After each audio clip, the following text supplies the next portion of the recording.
لیکن ہم نے نہ کنسٹرکشن سیکٹر کو بند ہونے دیا جو روزگار دیتا تھا لوگوں کو، نہ ہم نے اپنی زراعت کو متاثر ہونے دیا، اور نہ ہم نے اپنی انڈسٹری کو روکا۔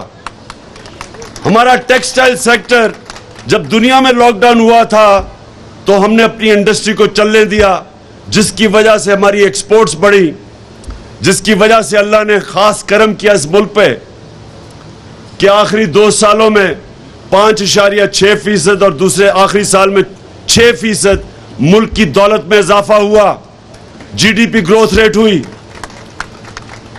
اور ہم نے پیسے دیے جو ابھی بات کی گئی کہ ہم نے 12,000 روپے 1.5 کروڑ خاندانوں کو پہنچایا، کیونکہ ہمیں پتا تھا نچلے طبقے میں سب سے زیادہ مشکلات کا سامنا کرنا پڑ رہا ہے۔ اور صرف یہ نہیں کیا، ہم نے مدد کی، کسی کو پیسہ دیا کہ اپنی فیکٹریاں نہ بند کریں، بے روزگاری نہ کریں۔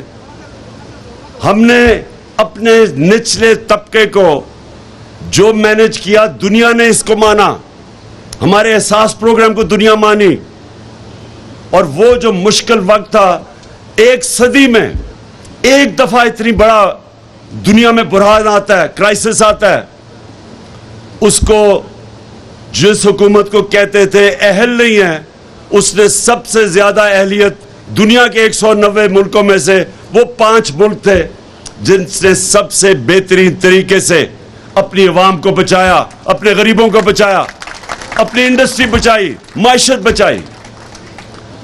اور میں یہ بڑے فخر سے کہتا ہوں کہ ہم نے صرف یہ نہیں کیا، میں ہمیشہ دیکھتا تھا کہ سردیوں کی انتہا جب ہوتی تھی تو مزدور سڑکوں پہ سوئے ہوتے تھے، فٹ پاتھ پہ سوئے ہوتے تھے۔ ہم نے پہلی حکومت پاکستان کی تاریخ میں جس نے فیصلہ کیا کہ ہم پناہ گاہ بنائیں،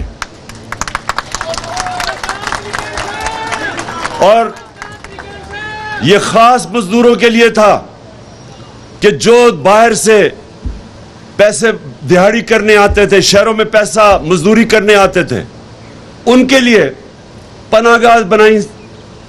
پناہ گاہ کے اندر ان کو وہ سو سکتے تھے، وہ نہا سکتے تھے، ان کو کھانا ملتا تھا صبح کا اور رات کا، تاکہ وہ جو بھی اپنی دہاڑی کمائیں وہ اپنے بچوں کو بھیج سکے، اپنے خاندانوں کو بھیج سکے۔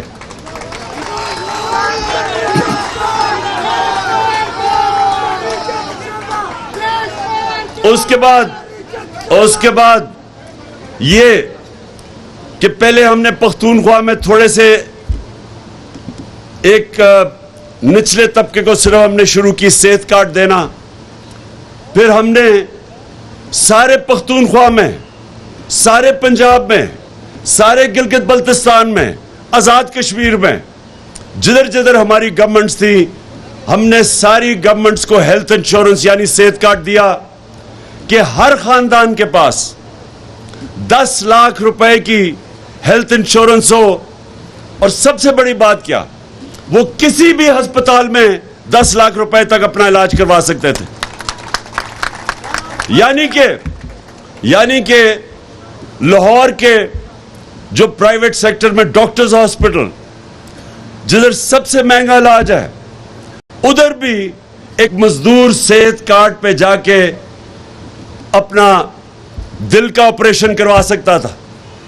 یہ پہلی دفعہ پاکستان میں ہوا، نہیں تو بیچارہ غریب دھکے کھاتا ہے سرکاری ہسپتالوں میں اور امیر پرائیویٹ ہاسپٹل میں جاتا تھا۔ یہ پہلی دفعہ پاکستان میں ہم نے اپنے عام لوگوں تک جو سب سے مشکل ایک گھرانے پہ جو وقت ہوتا ہے وہ ہوتا ہے جب بیماری ہوتی ہے اور ان کے پاس پیسہ نہیں ہوتا علاج کا، وہ ایک پورا گھرانہ قرضے لیتا ہے اور غربت کی لکیر سے نیچے چلا جاتا ہے سارا گھرانہ۔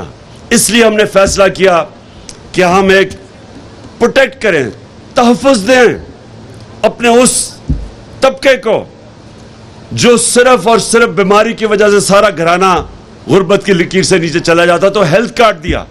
یہ پاکستان کی تاریخ میں پہلی دفعہ ہوا پھر ہم نے کامیاب جوان اور کامیاب پاکستان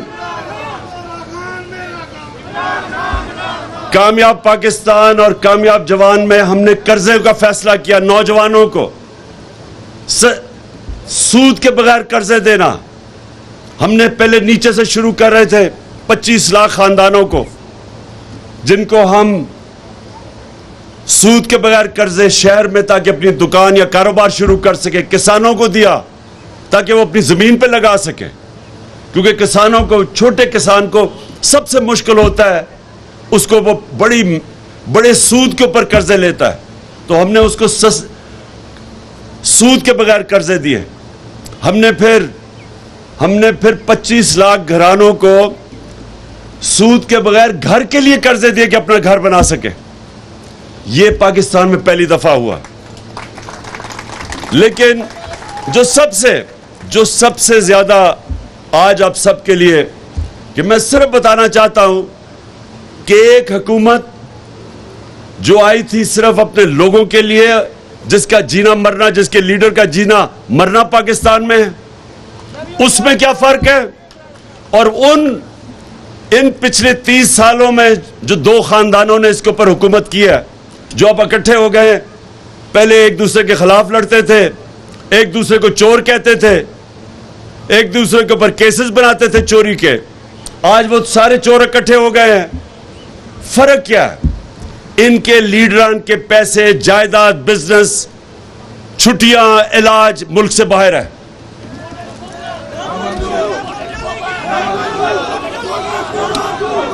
اور اسی لیے ان کو امریکہ نے ہمارے اوپر مسلط کیا ہے, کیونکہ ان کے پیسے باہر پڑے ہیں. یہ کنٹرول ہو سکتے ہیں, یہ لوگ کنٹرول ہو سکتے ہیں. یہ جب بھی جدھر ان کا پیسہ ہے ادھر ان کے کنٹرول پڑے ہیں, ادھر ان کی ڈوریاں پڑی ہوئی ہیں. جو وہ کہیں گے یہ کریں گے. اگر روس سستا تیل بیچ رہا تھا, جو ہم ان سے معاہدہ کر رہے تھے کہ 30% کم قیمت پہ تیل روس سے خریدیں, ہندوستان 40% کم قیمت پہ روس کا تیل خرید رہا ہے. جب یہ 60 روپے لیٹر بڑھا رہے تھے ڈیزل اور پیٹرول, تو ہندوستان میں 25 روپے کم کر رہے تھے.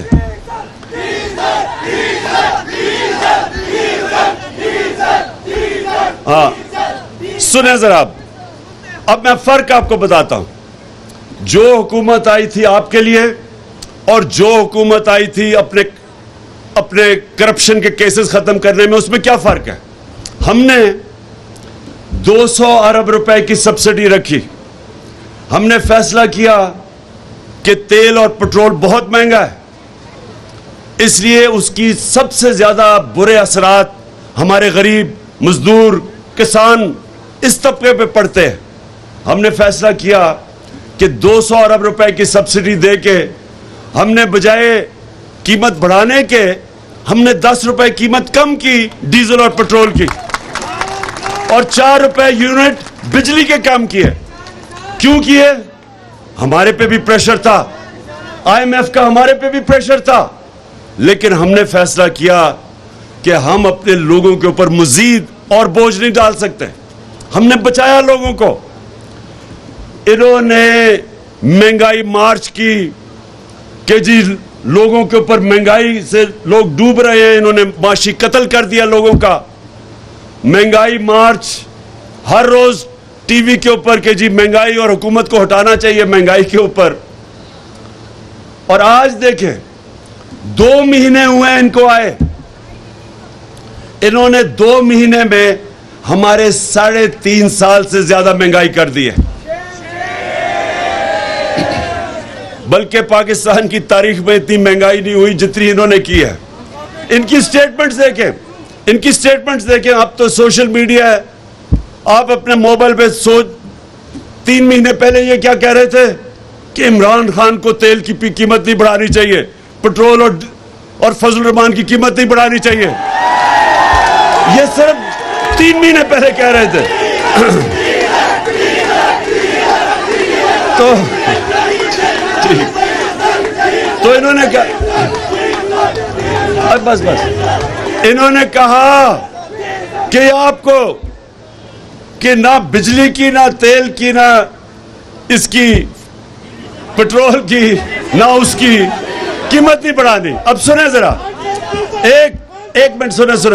اللہ یاد رکھیں, اللہ الحق ہے, سچ کا خدا ہے. تو 3 مہینے میں ساری قوم کے سامنے سچ آ گیا جب 60 روپے لیٹر پٹرول, 60 روپے ڈیزل, 10 روپے یونٹ بجلی, صرف 3 مہینے میں.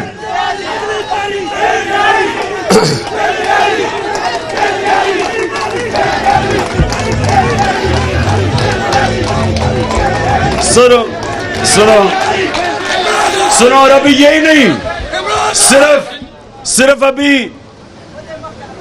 ابھی یہ صرف ڈیزل پٹرول اور بجلی نہیں بڑھی, ابھی مزید اور بڑھنی ہے. ان کا وہ جو فائنانس منسٹر ہے اس نے آگے کہا جی ابھی قوم کو کہ ابھی عشق کے امتحان اور بھی ہیں, ابھی اور مہنگائی آپ کے اوپر آنے والی ہے. صرف وہی نہیں بڑھی, گھی کی قیمت کدھر گئی ہے؟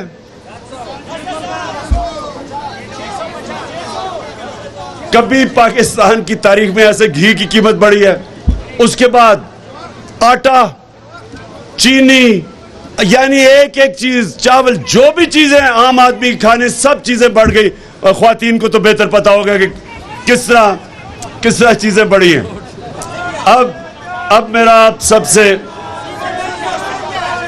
پاکستان کے مزدوروں کو میرا پیغام ہے, آپ سب نے اس لیے اب میرے ساتھ جب میں کال دوں گا اس پہ بھی نکل لیں, اور ان کے اوپر ان سب پہ پریشر رکھنا, اس لیے کہ ان کو اس ملک کی عوام کی کوئی فکر نہیں ہے.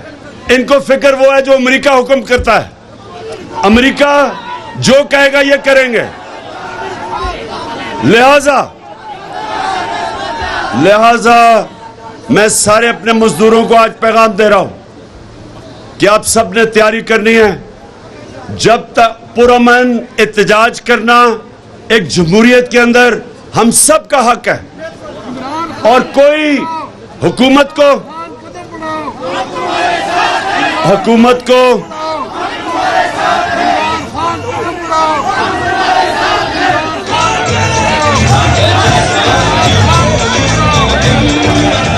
سو دو چیزیں آخر میں ذرا سنیں, 2 چیزیں.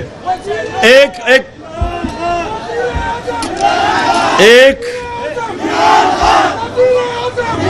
کہ آپ نے اپنے حقوق کے لیے آپ نے سب نے پرامن احتجاج کی میرے ساتھ تیاری کرنی ہے.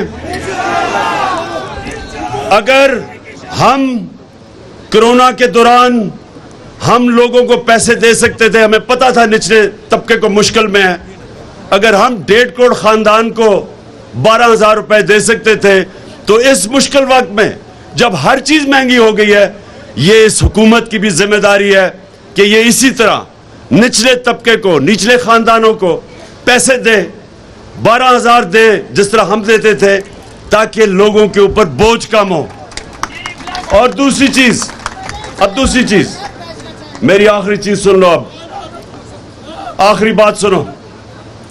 دیکھیں, یہ جو ہمارے اوپر چوروں کے ٹولے کو ہمارے اوپر مسلط کیا ہے امریکہ نے, اور یہاں سے جو سازش ہوئی ہے, یہ اب سمجھ جائے کہ یہ رہ گئے تو سب سے پہلے تو جمہوریت ختم, کیونکہ اگر پارلیمنٹ کے اندر اپوزیشن لیڈر راجہ ریاض ہوگا تو اس کا مطلب پارلیمنٹ ختم ہے. جو لوٹا اگر وہ اپوزیشن لیڈر ہے جو نون لیگ پہ ٹکٹ پہ لڑے گا, اس کا مطلب جمہوریت ختم.